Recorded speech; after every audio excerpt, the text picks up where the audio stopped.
I still have the screenshot. "Don't worry about rent this month," she texted, little winky face and all. At the time, it felt like a miracle. We were 2 paychecks into a new apartment, the kind with thin walls and a view of a dumpster that somehow cost the same as a hotel room. I'd just had my hours cut at the warehouse and had been doing the math in my head all morning. Painful, impossible math. Her text was a life raft, and I grabbed it with both hands.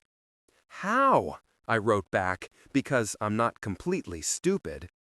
"Miles owes me a favor," she said. "Long story, all good." Miles was the property manager, tall, tan, always in a heather gray polo and a smile that felt laminated. I'd met him twice, lease signing and a busted sink, and both times he'd called my girlfriend M like they were sharing a secret. "Okay," I typed, forcing myself not to ask what kind of favor. Then I put my phone face down and told myself to be grateful. Her name is Maya. We'd been together a year and some change. She'd moved into my tiny studio during the winter, and that lasted exactly 2 weeks before we admitted we were slowly crushing each other and found the one bedroom with the dumpster view. Our deal was simple: split everything down the middle. It felt fair. It felt like a promise we were making to the future. The first month, she paid the full rent when my hours got slashed. The second month was the text. The third month, another text. "Don't stress about rent. Taken care of again." I called her. "Maya, taken care of how?" "Miles is just cutting us some slack while you get back on your feet," she said. "He's cool like that." "Since when do property managers do charity?" She laughed. "He's my ex. We ended fine, okay? He's just helpful." I almost dropped the phone. "Your ex? Our landlord is your ex?" "Don't make a thing out of it," she said. "He's being nice. You want me to tell him not to credit us?" My pride said yes. My bank account said no. I swallowed what I wanted to say and chose silence. She took that as permission and changed the subject. The credits showed up like magic on the portal. "Resident adjustment," it said. No explanation. I told myself the universe sometimes throws you a bone and not to bite it. But the visits started. It was subtle at first. A late knock around 10:30 p.m. when the building went quiet and the only sound was the elevator clanking like a cough. I'd be in the shower or running to grab groceries, and I'd come back to Maya flushed, hair up, saying, "Oh, Miles dropped off the new parking pass," or "Miles needed my signature on a maintenance thing." She always said his name like it tasted normal in her mouth. When I was home, the knocks didn't happen. When I wasn't, they did. And something about that timing started ratcheting a bolt inside my chest. One afternoon, I got home early. The days felt like a shuffled deck. Sometimes my manager called me in, sometimes sent me home. That day, I climbed the stairs, avoiding the coughing elevator, and stopped when I heard a familiar laugh. Maya's. Then a man's voice, low, that little bend at the end of a sentence like it's a question. "Miles." I went hot, all at once. I slid my key into the lock as quietly as I could and turned it. The door gave with a soft click, and I stepped inside. They were on opposite sides of the kitchen island, nowhere near each other. Maya holding a piece of paper like a shield, Miles pointing to a highlighted line. "Hey," I said, pretending to be surprised. Miles didn't even flinch. "Oh, great timing," he said. "I was just going over the pest control schedule with Maya." He smiled the laminated smile at me. "We're upgrading the service." Maya said nothing. She folded the paper slowly and put it on the counter. He was just leaving. He was. He left, nodding at me like we were buddies. After he was gone, I stared at the neatly folded paper. Pest control. It was a receipt. At the top, applied resident credit. At the bottom, a handwritten note in blue ink. See you Friday. M. M for Miles? I asked, voice too calm to be mine. Her brow creased. You're reading into things. Friday? I pressed. Stop, she said. And part of me did stop because she looked scared, and I hated making her look that way. I told myself the M could be anyone. I told myself handwriting looked different in a hurry. I told myself 100 silly, soft things. Friday came with a storm. I took the late shift, texted Maya goodnight around 10, and got busy, talk tomorrow back.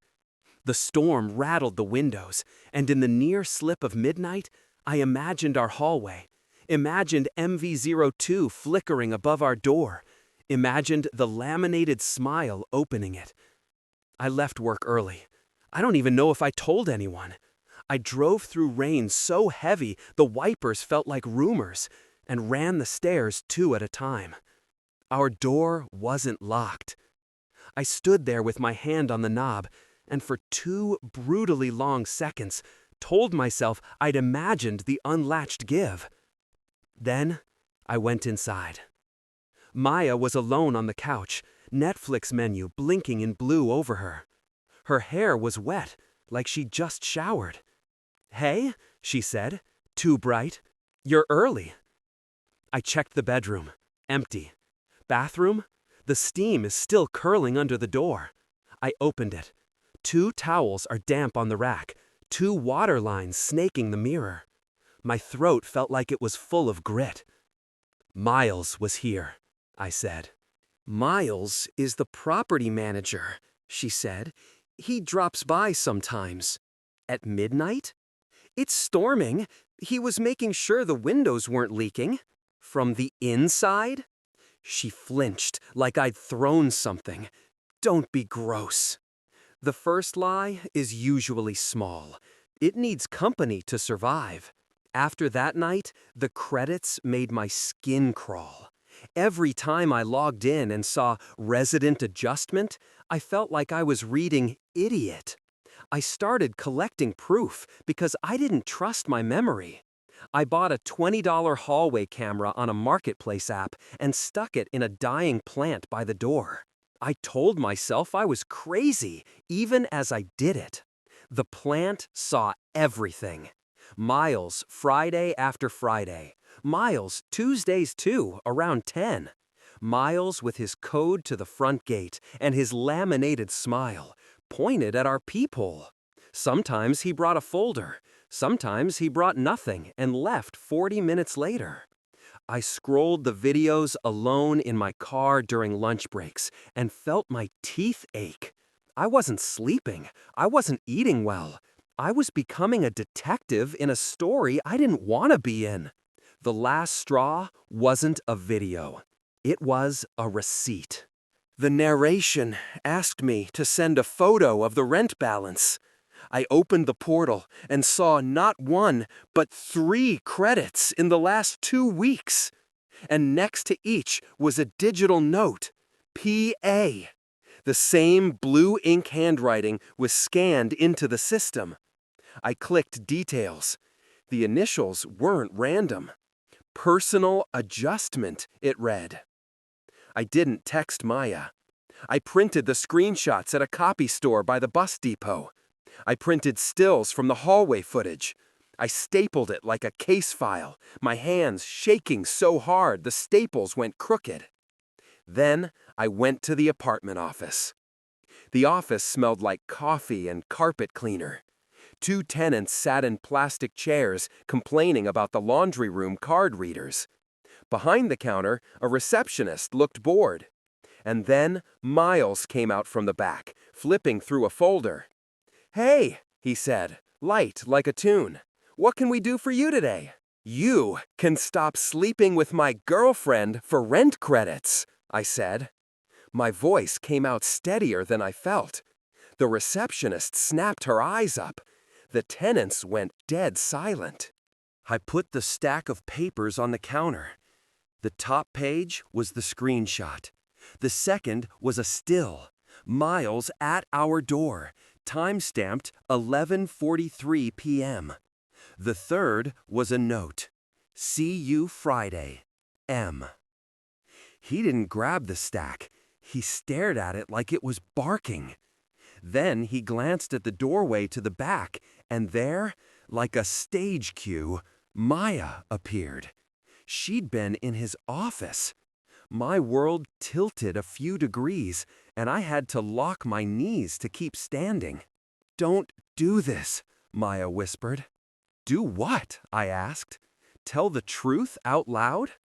Miles lifted his hands. "You're making a scene." "Good," I said, because I'd spent months being quiet. "Good. Let's have witnesses." The Maya reached for the stack, and I pulled it back, then spread the pages like cards. Resident adjustments. I tapped the ink. Personal adjustments. I tapped the camera stills. Miles, at our door at midnight, on the same days the credits appear. And this? I slid the note with the little dash, the M that matched his name and hers. This isn't pest control or parking passes. This is you two running an affair on a discount plan. Her face crumpled. It was the ugliest, most beautiful I've ever seen. The grain of a lie splitting in real time. "It's not like that," she said, and I almost laughed because there is a limit to how many times someone can say that before the words just rot. Miles tried the manager's voice. "Sir, if you don't leave, I'll have to ask security to escort." "Do it," I said. "And when they come, we'll talk about conflict of interest. We'll talk about you negotiating personal arrangements in exchange for rent credits while you hold legal power over tenants." I turned to the receptionist and the tenants.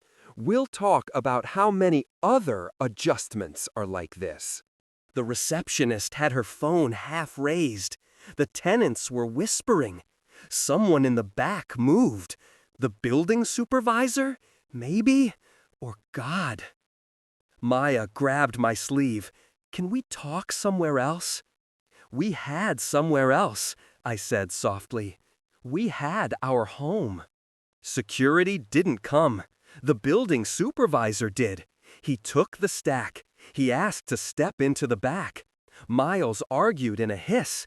I caught consensual, personal life, and none of his business. It all felt like it was happening to different people who looked like us. When the supervisor returned, he didn't meet Miles's eye. "Until further notice, all credits cease," he said. "We're opening a formal review." He looked at me.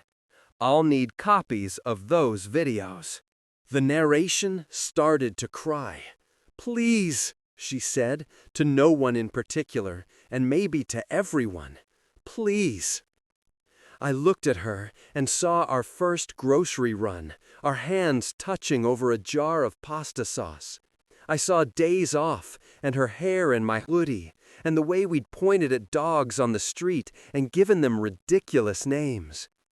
Then I saw midnight knocks and blue ink, and I put the old film reel back in its case. "I'm done," I said. The eviction notice was on our door 3 days later, printed on stiff paper like an invitation to something polite. "Lease violation, unauthorized guests and disturbances," it read. Maya said it was retaliation. The supervisor said it was a procedure.